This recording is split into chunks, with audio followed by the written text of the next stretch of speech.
Is the dream of a peaceful resolution to the Iran conflict being held hostage by a pile of radioactive dust?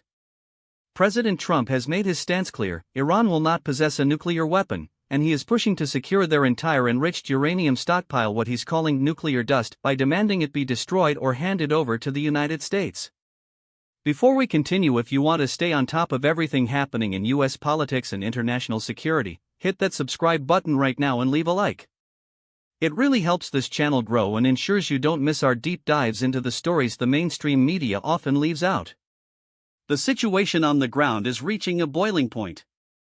Following the 2026 Operation Epic Fury and the 2025 strikes on critical nuclear sites like Fordow, Natanz, and Isfahan, the physical landscape of Iran's nuclear program has been significantly altered.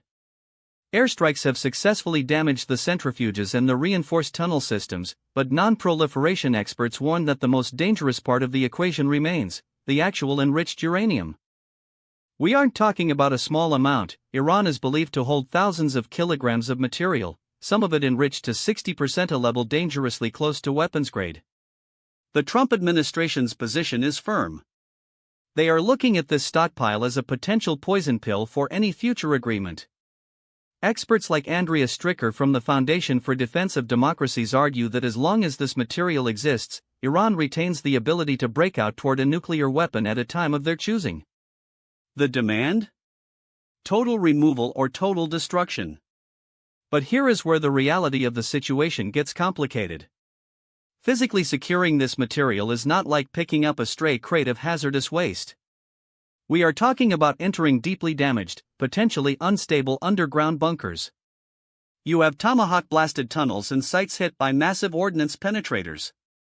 Sending in teams to safely package, transport, or neutralize this material is a logistical and tactical nightmare. It requires hazmat specialists, international inspectors, and, crucially, a security apparatus that could easily be viewed as a long-term, unwanted U.S. military presence. Tehran is not backing down easily. Ebrahim Azizi, a key voice in the Iranian parliament, has doubled down, insisting that keeping their uranium reserves is a non-negotiable red line. They see this as a matter of sovereignty and their right to a civilian nuclear program. This puts the US and Iran on a collision course. On one side, the US wants a permanent end to the threat of a rapid nuclear breakout. On the other, Iran is refusing to part with the very material that gives them their current leverage. What does this mean for the average American? It means we are likely entering a high-stakes standoff where the word diplomacy is stretched to its absolute limit.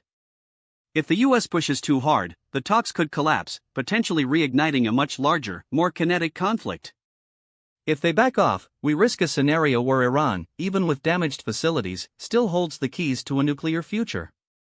The administration is currently exploring alternatives, such as IAEA-supervised removal to a neutral fuel bank in Kazakhstan or on-site destruction, but each of these paths requires a level of cooperation from Iran that we simply haven't seen yet. We are looking at a defining moment in Trump's foreign policy. Will he secure the total disarmament he promised, or will the nuclear dust issue force the US into a compromise that critics will call a failure? The world is watching, and the clock is ticking. So, what do you think about this? Should the US demand complete removal of all uranium, or is that setting the bar too high for a realistic deal? Drop your opinion in the comments below. I read every single one, and I want to hear your take on this high-stakes standoff. The path ahead remains treacherous. Between the demands of the White House and the defiance of Tehran, the question of Iran's nuclear future is far from resolved. We will be tracking every update as this situation develops. Thanks for watching, and stay tuned for more analysis on the policies shaping our world today.